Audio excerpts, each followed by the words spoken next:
Losing is what got us here. None of us feel good about it. This is, where we are. You are what your record is. You are what has happened, recently. But things can change quickly. Once we losing is. My man Tony, what's popping with you, man? What's popping? Was good, Sam. Welcome back, man. I'm excited. The first one of the preseason. I keep saying I want 50 of these things this year. So you know what I mean. This is just a prelude, I guess. Yeah, we back on the Losers Lounge, ladies and gentlemen. Preseason version of the Losers Lounge. We got some things that we're working on. Preseason version, though. It's the preseason. It's how we build. It's how we build. But we back here. We back at it. The Knicks beat the Boston Celtics. Before we even get into any of the fans' comments, the Celtics fans' comments, any thought about last night's game? Just real quick. I mean, we broke it down already, but I mean, number one, happy to get the win.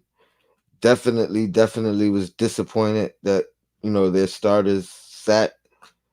You know what I mean? I would have liked the full competition. I would have liked for the Celtic fans to get that have no excuses on under their belt for this loss, but still enjoyable, man. Still enjoyable, and I'm looking forward to these games go on, we get that real rotation, that real competition. You know what I mean? Everybody at their best, trying to put their best foot forward. Yeah, no doubt about it. I mean, Celtics fans is going to be, no matter what happens, they could have played, they could have lost with all of their best players playing, and they would have said, "Oh well, we weren't playing hard." You know what I mean? That's what it would have been like. You know what I mean? But now they have, at least until the next time the Knicks and the Celtics play, they got their little, whatever you want to call it, excuse. Yeah, that's all good. They got their little excuse, But let's get to the first. Let's get to the first one. All right, we'll get to the first one. And the first thing that they do is take a shot. Let me switch it up. That's the wrong. There we go. That's the size we want. Is take a shot at RJ. RJ Barrett is trash. And you see, once I seen him, I had to respond immediately and ask him, was he trying to make the losers lounge? Make the losers lounge. I think he was just trying to make the losers lounge. He knew it was coming. Yeah. So, public, you made it, bro. You made the show. Hopefully that's not the public enemy. The public enemy from our chat. Hopefully that's not the public enemy. Do you think, he said Barrett is trash. Do you think that this is what other fans feel about RJ Barrett? Or is this just a Celtics fan that is disgruntled? I think it's a Celtics fan mad, still remembering RJ's game winner. You know what I mean? 3-pointer over Tatum. I think he still got that memory in his head. So that's what that's about. Yeah, no doubt about that. That's definitely what that's about. And they're forever going to be mad about that, probably. And I'm pretty sure RJ's going to have a couple more daggers against the Celtics. You know what I'm saying? Couple more daggers to make people mad. The Celtics dodged a bullet with Fournier. That contract is rough. Contract ain't really that crazy, to be honest with you. And again, I mean, I was joking. I asked, "You want him back? He's expiring." But let's keep it real. He's expiring. So how rough can it be? It's a year left. Either we use him as a filler in a big trade, or he expires and we don't got to deal with it no more. I mean, it's $19 million. the last year of the contract, the Knicks can will obviously not pick up the contract. You know what I'm saying? Will not pick up the option on his contract. So, you know, it's pretty much a done deal. I mean, pretty much a done deal. Do you think by the Knicks playing, we talked about it a little bit on our stream. Do you think by the Knicks playing Evan Fournier, like, you know, other teams are looking like, oh, okay, we can use him. Maybe even the Celtics. Oh, go back to the Celtics and watch it crash and burn. I'll say this, not based off of his performance last night. I think, like we said before, teams know who he is, what he's capable, how he can be useful. So I think we don't gotta really convince nobody to get him. They already know if they could use him or if they can't.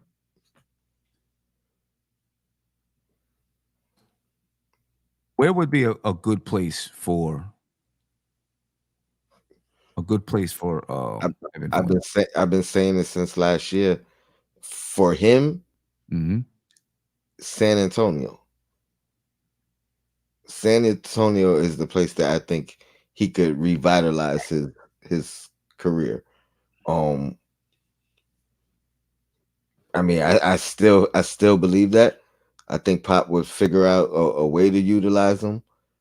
I could see him playing. Obviously, he's no Ginobili, but playing the Ginobili role in this modern Spurs team, where he be the sixth man.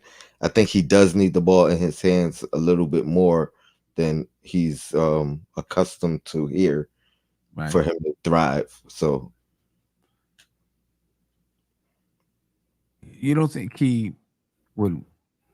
I mean, do you think he would want to go to a team? I guess he did say some stuff about it over the summer, but wouldn't he want to go to a contender? He's 30 years old. It's not like he's at the tail end of his career, but wouldn't he want to go to a contender? I think everybody would want to go to a contender.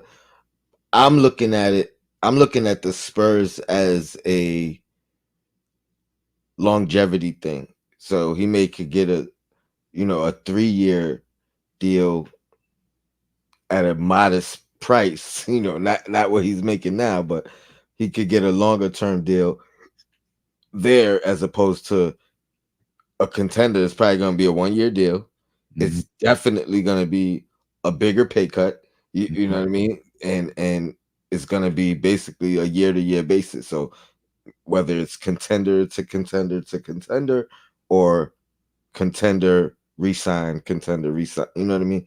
So for a stability thing, I think he could kind of play that mentor role in San Antonio, be there for a couple of years and have some stability. Yeah, I mean, I think he can do well for a team like Milwaukee, Phoenix. I think he can do well in those places where they have stars and they need shooters around those stars. Do they have money? I don't know. You know what I'm saying? But I do think that he could do well in a place like that. I mean, I think he could do well in a place like that. Celtics Scoops said it must be sad for the Knicks to play Evan to beat the Celtics bench. Funny. Cornball. I mean, Evan Fournier didn't play for the Knicks last year. Evan Fournier is situational, just as situational as any of those guys that the Celtics were playing last night. And I think, again, this is a salty Celtics fan, knowing that as bad as Fournier has been for us, when he plays the Celtics, he has his best games. They don't lie. Right. When he plays the Celtics, that might be the best game of the season for Evan Fournier this year. Most minutes played, highest That might be the most. highest point total. That's foul business for Fournier, though. You know what I mean? Do you feel bad for Fournier at all? I did before he started talking. Mm. You know, so coming into the off season, prior to all his little um shock jock moments or whatever, I was feeling bad for him, and I felt like maybe there was a spot for him. I definitely felt like we could have used him in the playoffs, but once he started talking about wanting to spit on people and Man. overly expressing his frustration, I'm like, it is what it is, man. Yeah. Yeah, no doubt. Talking about the bench. Baked Beans 617 said baked. You know he from he from Boston. You know what I'm saying? Should we be worried about the bench depth based on this game? Or will our top 7 carry us to the promised land? Well, if you're only given the 2 choices, Mhm. oh, I agree with you as well. I think they should be worried. That's a good top 7. I ain't going front. Or Yeah. top 6. You know what I mean? I mean, obviously as strong as any top 6 in the league and probably stronger than just about all of them. You know what I mean? Yeah, and if you bring it lower, if you go, top 4 is as good as any of the league. Top 3 is as good as any of the league. You know what I mean? Top 2. As you go lower into that grouping, it gets stronger. You know what I mean? But as you go, when you go 4, it's not as, it gets a little weaker. When you go 5, it gets a little weaker. Go 6, you know what I'm saying? So yeah, you got a good top 2, good top 3, good top 4 for sure. That I think could rock with anybody in the league. Yeah. Yeah. They're definitely going to have to do something to try to bolster their bench. I think Payton Pritchard, is going to play an important role for them this year.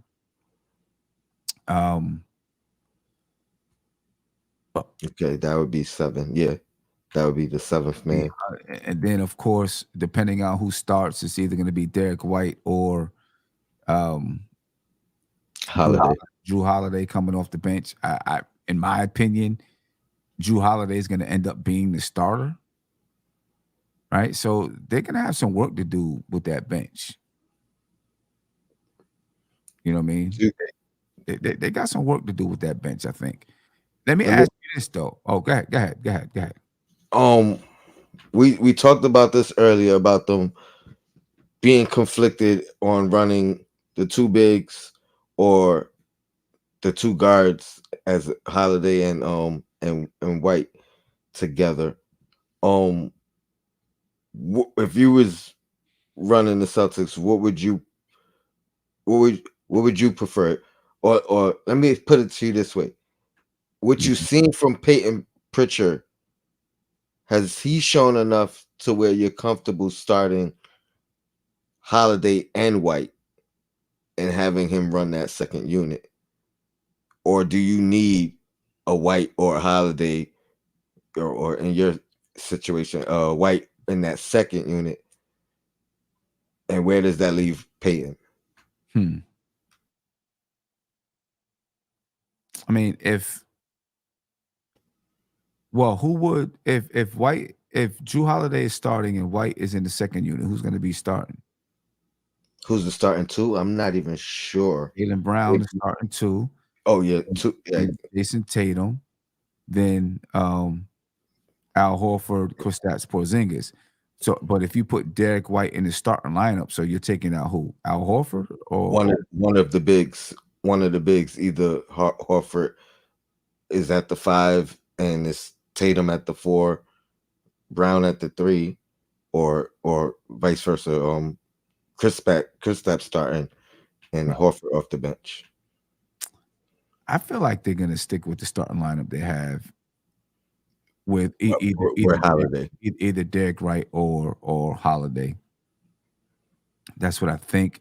Simply because, I mean, I guess if they take out Al Horford and bring in Derek White and Drew Holiday, they may be kind of small against a lot of teams' start lineups. Now you're asking Jason Tatum, like for example, if they were playing the Knicks, you're asking Jason Tatum to guard Julius Randle.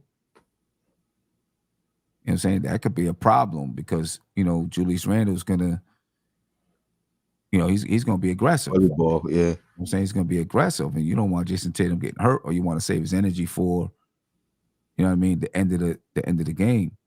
So I think they'll probably stick with the bigger lineup for real.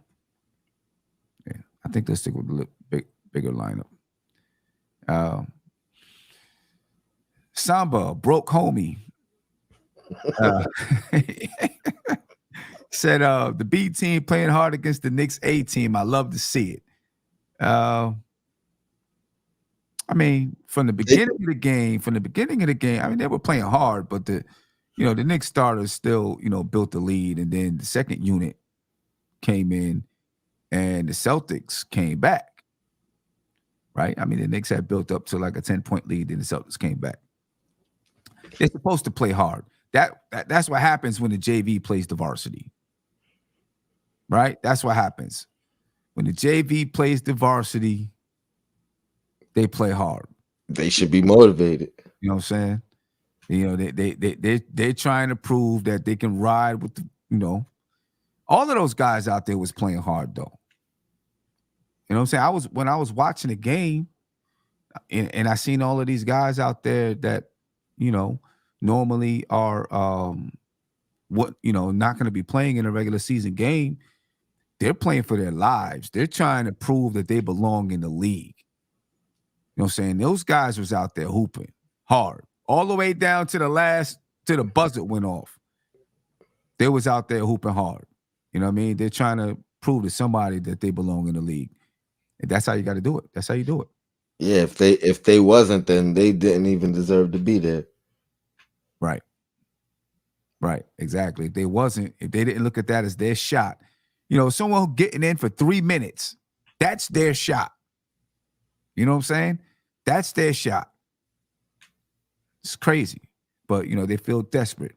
Almighty Finesse, Almighty Finesse. Your avatar is hurting my heart, but Tatum. You said Tatum can guard Randle, or are you saying he can't guard Randle? I'm not saying that Tatum can't guard Randle. Well, I'll put that back up. I'm not saying he can't guard him. That's not what I'm saying. I'm saying, do the Celtics want Tatum guarding Randle for an entire game? I don't think so. I think, they'd rather have someone like Al Horford guarding Randle. You know what I'm saying? Because, Randle's an aggressive, physical type of player, even on the offense, especially on the offensive side. There you go. He said can't. Oh, can't. Okay. I don't know. The coolest said the varsity was struggling against the JV. Let's be real. Randle getting doubled and trapped. Yeah, and triple team too. Yeah, I mean, let's put it like this. But that ain't gonna change whether they had their varsity team out there either. He still was gonna get doubled. Right. You know what I'm saying? I mean, listen, when you had the lineup of Brunson and Randle and RJ and Mitch and Quentin Grimes in the game, they was doing what they were supposed to do. Listen, Boston's they were playing hard. That's what they're supposed to do. And sometimes playing hard, get you to places where you don't expect. If the Knicks would have played their regular rotation against the group that they had, the Knicks would have won by 20. Yeah. RJ was plus 17. Randle was like plus 11. Brunson was like plus 7, I think. Yeah, so I mean, that's what happens. Last year, my girls, we played against an 8th grade team and they beat us actually. Because they were so small, our girls were scared to knock them over. He was like, Coach, how are we gonna play this game? I was like, just play them. They're playing you hard. Play them. You should show them the video of you playing against your daughter. Exactly. Right. Exactly. And then here's the funny thing. Celtics 1996 says, why are the Knicks trying so hard? Do they know that this is a preseason game? But then the other dude says the B team is playing hard against the Knicks. I love it. Which one is it? They don't even know. Yeah. I mean, what are we supposed to let y'all win because your starters ain't playing? Right. We supposed to, oh, no. You guys, Jason Tatum is sitting, boom, boom, boom. We're not going to play hard. No, that's not how Tom Thibodeau teaches his guys. And little does this gentleman know, Tibbs went easy on y'all because we was expecting Tibbs to play the starter minutes. You know what I mean? Like this is new for Tibbs. Yeah, no lies. We was definitely expecting Tibbs to play those guys. But he didn't. And that's definitely a change for Tibbs. Definitely a change. Kyle said watching Brunson abuse Pritchard is the exact reason Payton can't play real minutes during the season, just too small. I mean, Brunson was doing this thing. Hey, Kyle, Brunson does that to a lot of guys, not just Payton Pritchard. You know what I would say? Brunson might have opened the door for Payton Pritchard to actually, you know what I mean, like to motivate him to say, "Hey, I'm a little guy, but I could make it in this league." You know what I mean? Like he probably look up to Brunson like as a role model. You know what I mean, or inspiration. So yeah, Payton Pritchard's going to be important for them. You know what I'm saying? Because of the depth issue, like they was talking about, right? He's gonna be really important for them. I don't know what their plans are with him, but they're gonna need that guy to step in and play some major minutes this year. And I guess fans are a little bit worried about whether or not he can play those minutes. You know what I'm saying? yeah. And I think they got him on a super reasonable deal to the point where I think he could have got more elsewhere. So I think they lucked out. What's his deal? What's his deal? I think it's 4 years, $30 million. For real? Yeah.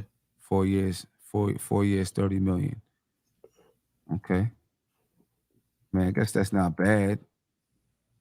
I mean, depending on if he can step up and do what they need him to do. You know what I'm saying? That's not too bad if he can step up and do that.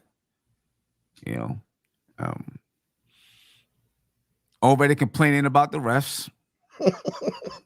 Mr. Green Bean at Green Bean. Word. The refs are still on this bullshit, even in the preseason. What is this? I don't even know what they're talking about. Like both teams was playing kind of hectic and helter-skelter because of who was out there on the floor. So what are they even talking about? Yeah, this is in the fourth quarter. Like you said, it was all the third strings at this point. And I think they got called for like back-to-back travels, which were definitely travels. Yeah, they was traveling. What you want? You know what I'm saying? They was traveling. But let me just tell you, everybody in that chat, they all felt the same way, man. They all felt like the Knicks was getting the calls.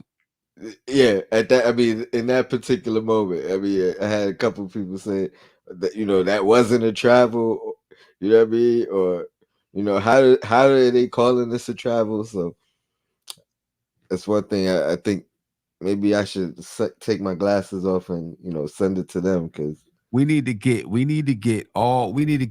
Knicks fans to just bombard. You know what I'm saying? Bombard any team that we're playing against. Bombard their Bleacher Report chat or whatever it is. And then bring that stuff here to the Losers Lounge. Stir some things up. Stir some things up, and then get him here to the Losers Lounge so we can have some real arguments. That's the plan for this year, to get some of these fans here on the show so we can argue with them about their bum teams. You know what I'm saying? Hopefully we don't end up the Knicks don't end up in the Losers Lounge a lot. You know what I'm saying? You got end up in there. Nah, we ain't going there too often this year. We ain't going there too often. You know, but I mean, come on, man. Crying about the referees in preseason. That's like my man calling me up and complaining, crying about RJ Barrett already. What we doing right now? What we doing? Lauren from Cali. What we doing right now? Crying about RJ Barrett. The season ain't even started yet. We still getting it going. And didn't acknowledge 9 for 9 from the line. Yeah. And, they crying about players too, right? They were crying about Luke Cornette. I'm gonna bring that up in a second. They were crying about Luke. Luke is cool, but it has to be a better backup big somewhere in the world. I mean, it probably is. Probably is. By picking up Luke, you basically pick up KP light, super light, and neither one of them can play defense really. KP is the coolest. We just started something. Talk about them going into the chats. Yeah. They already talk about because Tony was in there. Oh, we hate these Knicks fans. Knicks fans are so delusional. Delusional, saying who goes to another team's community, right? And celebrates a preseason win, right. We know some Celtics fans listening right now. You know what I'm saying? We know some Celtics fans listening right now. Jump in here, Celtics fans. Say something. They're scared to say something right now. I know it's a bunch of them. They're scared to say something right now. But anyway, Luke Cornette, man. Jakula said 12 points in 15 minutes is solid. That's what he had. Luke Cornette, 19 minutes. Who was he talking about? Who had 12 points in 15 minutes? Who's he talking about? It wasn't Luke Cornette. Luke Cornette had 4 points and 2 rebounds in 19 minutes. Yeah. So I'm not sure what you're talking about there. And that's one thing I will agree. Like, he did not play well at all. Celtics fans was not happy with his performance, and I don't blame him, Yeah. But I ain't gonna lie, it wasn't too long ago where I was like, hey, maybe we could use a guy like Cornette on this team that can stretch the floor at that 5 position, but that's all he does. You know what I mean? And I think that's probably where you guys are, even though you picked up KP, I still feel like that's where you guys are weakest. And I say that like physical strength and toughness. Yeah. And that's what he's saying right here. Jay said Cornette ain't got that dog in him, a 7-footer, and he can't rebound. Shake my head. And that's the thing. If you already have guys that can do those things, then Cornette is good to come in and knock down some threes. Kind of like Novak was for us back then. We had guys that can do those things. He'd come in, knock down some threes, give us a discount, double check, you know what I'm saying, and go on about his business.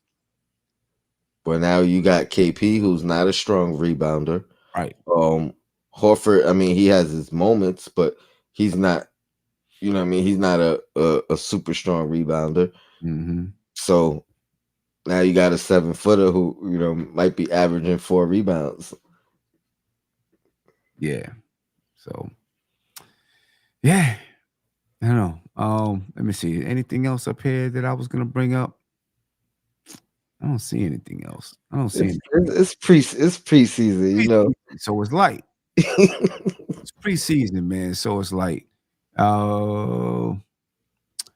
We play Minnesota next. You know what I'm saying? We're gonna get the Losers Lounge. We're gonna get it up, ready to go early. And then that way we can put it in everybody's chat. All the Minnesota Timberwolves chats. That's right.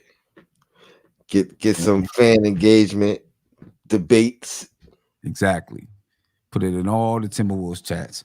Almighty Finesse said that they're going to regret trading Robert Williams and Grant Williams. I think they're going to regret it. So after I stopped trolling them, in the comments, I gave them some honest critique, and that was one of the biggest things that I said that the fans that weren't salty and took my critique, they gave me the hearts and the fires and agreed and interacted with that. They agree that is a area of weakness. Yeah, there's no doubt about it. You know what I mean? That's a big area of weakness right there for the Celtics. And that's a strength for us. You know what I mean? That's a strength for us looking at the way Tom Thibodeau played Mitchell Robinson and Jericho Sims. You got Julius Randle down there. You got Hartenstein down there who he can play aggressive. You know what I mean? That's a strength for the Knicks. Is it enough of a strength to beat them? I don't know, but it's a strength. It's a strength, and it's something that we can try to capitalize on. You know what I'm saying? When our strength is their weakness, yeah, we definitely could capitalize. Right, we could try to capitalize on that. The Public Enemy said Fournier should be traded for Kispert or Braun. Who's Braun? Denver, they ain't traded him. Oh, I think he was a rookie last year. Not real familiar with him. Bruce Brown, I think his name is the white boy. Okay. They had Bruce Brown and then Bruce Braun. That's right. I do remember him. Yep, I do remember him. Yeah, they not letting that boy go. Right. The Cooler said, but they talking about the Boston Celtics, but they've gained offense and defense from Drew. They have, no doubt about it, but they didn't gain the defense in the paint. And they lost Marcus Smart and they picked up Drew. Right? Which offsets. Which offsets the loss of Marcus Smart, but you didn't pick up anybody that can replace what Grant Williams and Robert Williams does. Right? They didn't pick up anyone that can replace that. Al Horford can't do it by himself, and KP's not gonna do it. He'll block some shots and stuff like that, but just being physical, banging people around, KP's not doing that. KP's not doing that. Yeah. So, and I also think for Drew Holiday to,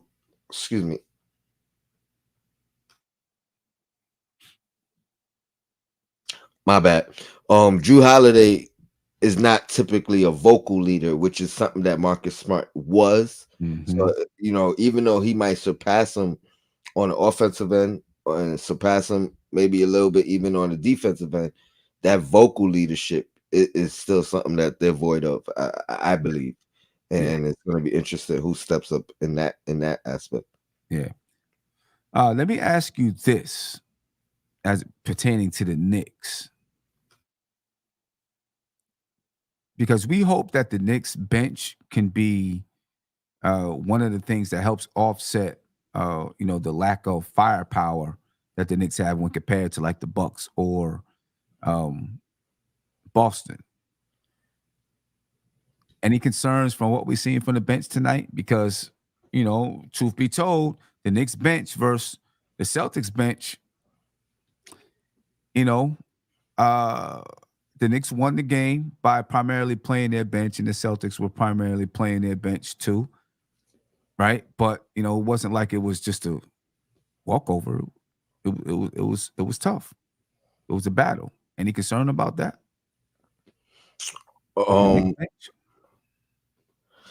I guess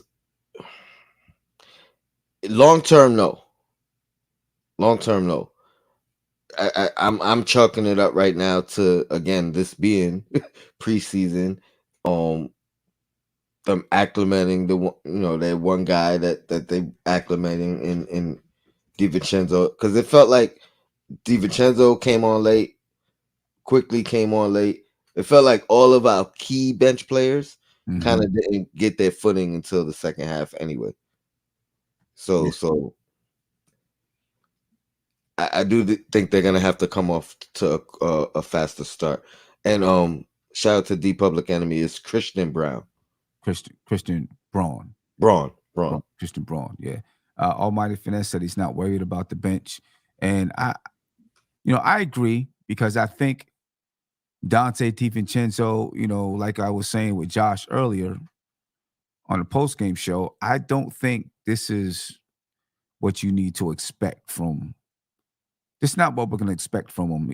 What you see tonight, he's going to do some of this tonight, play more off the ball, but I think you're going to see him also transition to playing on the ball some, right?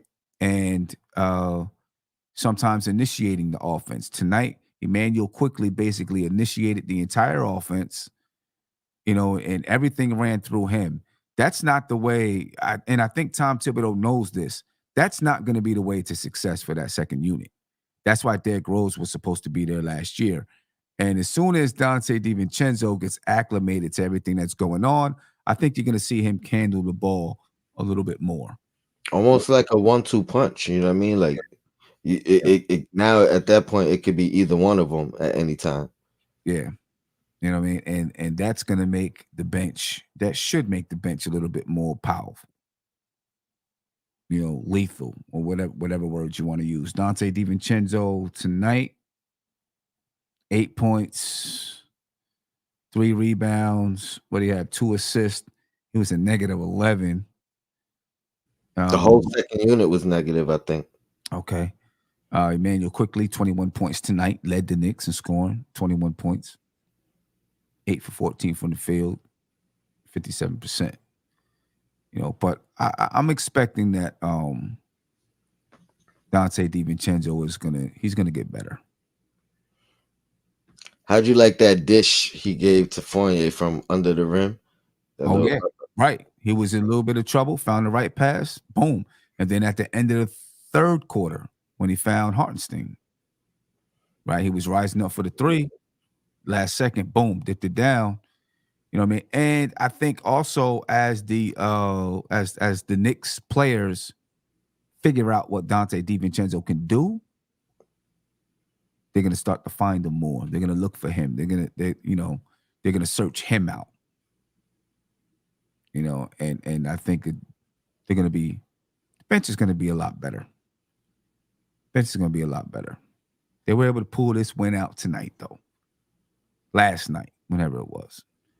Yeah, but ladies and gentlemen, that's the first episode of the season for the Losers Lounge. First episode of the season. That's right. Clap it up. We're looking forward to a lot more of them, too. A lot more of them. So if you find anyone saying anything during the course of a game, find a way to get it to us, ladies and gentlemen. You can email me. You know what I'm saying? Get it to us so we can put it up here on the Losers Lounge. That's right. So we, put it up. And you can let them know where it's going. Let them know. Let them know. Tune in. Let them know they could call in. They'll be able to call in. You know what I mean? We want their interaction. We want them to defend their comments. Yeah. Yeah. You know what I'm saying? So anyway, we're gonna get up out of here, folks. We appreciate your time. Get a good night's rest. And yeah, I'll be back on tomorrow, sometime tomorrow with a shoot around. Probably Andy will be on the show and see who else can join in. All right. But yeah, make sure you all check us out, man. We appreciate your time and we're out of here. Peace.